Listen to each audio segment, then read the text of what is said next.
আসসালামু আলাইকুম, কেমন আছেন সবাই? ক্লান্ত বুঝছেন, এই জন্য ঘুমাইছিলাম।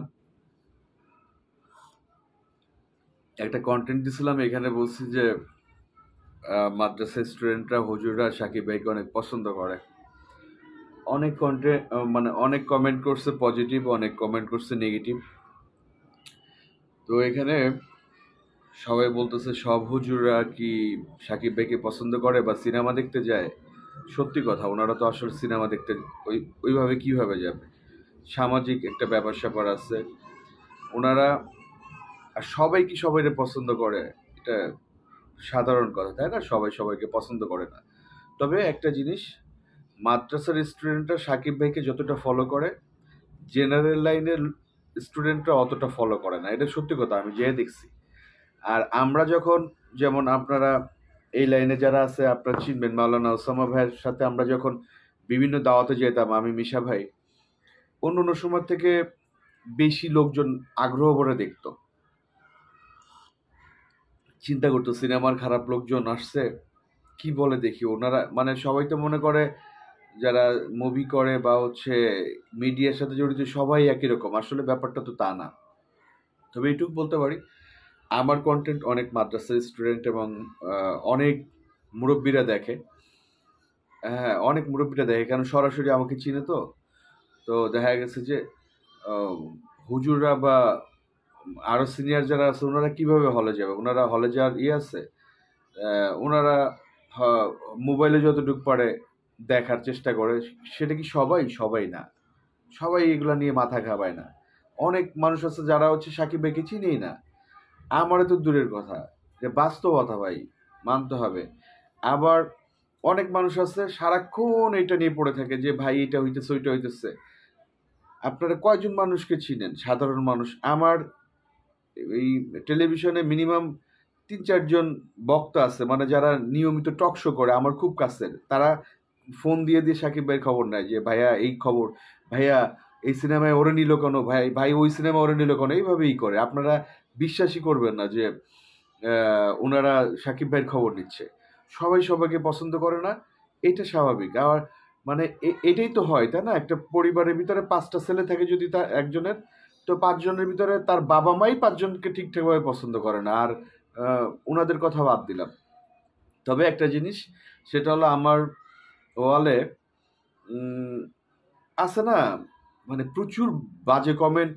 আমার মনে হয় ১০০ জনের ভিতরে একজন বাজে কমেন্ট করে। এটা আলহামদুলিল্লাহ যে হচ্ছে এটা ভালো দিক। আর সবাই যদি ১০০%ই ১০০% মানুষকে খুশি করতে পারে একমাত্র শয়তানে। কোনো সুস্থ মানুষ, ভালো মানুষ সবাইকে খুশি করতে পারে না। তো যে কথা বলতে চাই, আমরা যখন দাওয়াতে যেতাম মাওলানা ওসামা ভাই এর সাথে, আমি মিশা ভাই, বাংলাদেশের সেলিব্রিটি ক্রিকেটার আছে, ওসামা ভাইকে যারা চিনেন তারা চিনেন।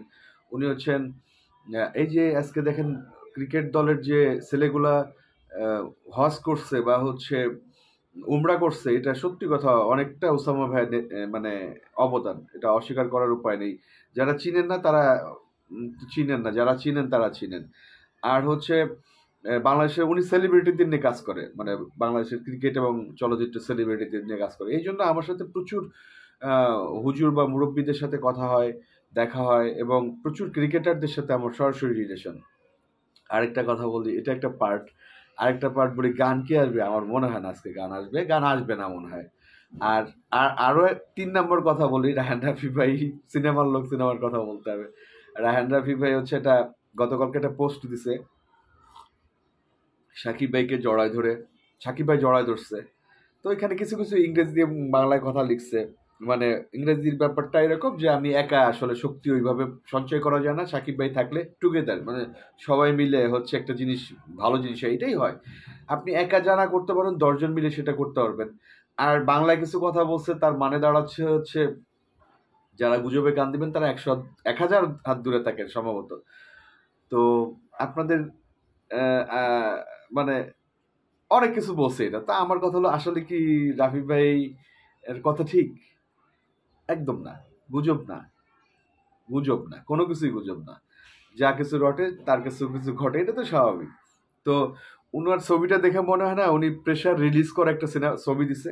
হঠাৎ করে সাকিব ভাইয়ের ছবি উনি কেন দিল? এটা তো স্বাভাবিক ঘটনা না। তো স্বাভাবিক ঘটনা হইলে না একটা কথা ছিল, তো হঠাৎ করে কেন সাকিব ভাইয়ের সাথে একেবারে ক্লোজ একটা ছবি দিল? এত কিছু হচ্ছে, উনি গুজব বলতেছে, এটা তো খারাপ কথা, তাই না? অবশ্যই গুজব না। আহ, আর উনি কেন, মানে যদি স্বাভাবিক ব্যাপার থাকতো তাহলে কেন এত কন্টেন্ট ক্রিয়েটরের সাথে কথা বললো? আমাদের লিখন লিখন, তারপরে হচ্ছে পৌশালীর হাজবেন্ড সৃঞ্জয়, তারপরে স্বপনদা, ফারজানা, আরো কার কার সাথে কথা বলছে আমরা তো জানি না। ওনারা কয়েকজন স্বীকার করছে যে ওনাদের সাথে কথা হয়েছে। তো প্রেশারে না থাকলে তো এদের সাথে কথা কেন বলবে? স্বাভাবিকভাবে কথা বলতে বাধ্য হয়েছে, এটাই স্বাভাবিক। তো দেখা গেছে যে 3 তারিখে একটা মাপ চাওয়া চাওয়ির ব্যাপার আছে, ওইটা যদি না হয় তাহলে সাকিব ভাইরা অ্যাকসেপ্ট করবে না, প্রশ্নে আসেন অ্যাকসেপ্ট করার। এবং রাফি ভাইয়ের একটা কথা আমার ভীষণ ভালো লাগছে, অন্যায় করছে মাপ চাবে প্রকাশ্য। মাপ চাইলে সিনেমায় থাকবে নিশো ভাই, আর না হলে থাকবে না। সাকিব ভাই যদি চায় থাকবে, নাহলে থাকবে না। খুব ভালো কথা বলছে। এবং প্রকাশ্য প্রকাশ্য অপমান করছে, প্রকাশ্য ক্ষমা চাবে, রাফি ভাই বলছে। এটা ভালো হয়েছে। কারণ ভাই দেখেন, আবেগ ইমোশনের ব্যাপার তো। সাকিব ভাই তো নিজে কথা বলে না, সাকিব ভাইয়ের হয়ে দর্শকরা কথা বলে। আর দর্শকদের লাভ কি? দর্শকরা এই যে এত কটু কথা শুনতেছে, এটা শুনতেছে, ওইটা শুনতেছে, এটা কেন? ওনারা পছন্দ করে সাকিব ভাইকে, ওনাদের মেগাস্টারকে পছন্দ করে। ঠিক আছে, দর্শক, আমি নিজেই তো কথা বলছি, দর্শকের কথা বাদ দেন, আমি তো নিজেই কথা মানে প্রতিবাদ করছি। শত শত কন্টেন্ট আছে, সাধারণ পাবলিক থেকে বাদ দেন।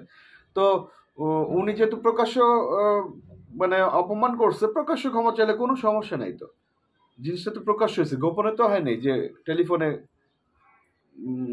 ইনসাল্ট করছে, টেলিফোনে ক্ষমা চাবে।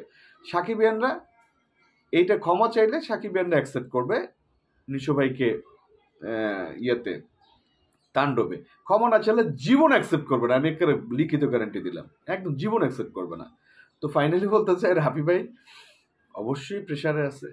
রাফি ভাই যতই বলুক গুজব থেকে 1000 হাত দূরে থাকুন, প্রশ্নই আসে না, কোনো কিছু গুজব না, এটা কথার কথা বলে। তবে ফাইনালি একটা কথা বলি, আপনারা এটা মাথায় রেখেন, সমস্ত সমস্যার সমাধান হবে, কারণ রায়হান রাফি আর সাকিব ভাই যেহেতু এটা ইনভলভ, সমাধান হবেই। এবং এই সিনেমা কারা কারা বলছেন না চলবে না, বাংলাদেশের সব থেকে বেশি ব্যবসা সফল সিনেমার নাম হবে তাণ্ডব। নিশ্চিত থাকেন, নিশ্চিত থাকেন। ভালো থাকবেন, আমার জন্য দোয়া করবেন। আসসালামু আলাইকুম। আর কিছু কিছু ভুল ত্রুটি হইতে পারে, ক্ষমা দৃষ্টিতে দেখেন না। সব হুজুররা কি পছন্দ করে? সব হুজুররা কি হলে যায় নাকি? প্রশ্ন আসে না। ওনাদের একটা মান সম্মান আছে না? কিছু কিছু ভুল ত্রুটি ক্ষমা সুন্দর দৃষ্টিতে দেখতে হবে, বুঝতে হবে। Thank you. আসসালামু আলাইকুম।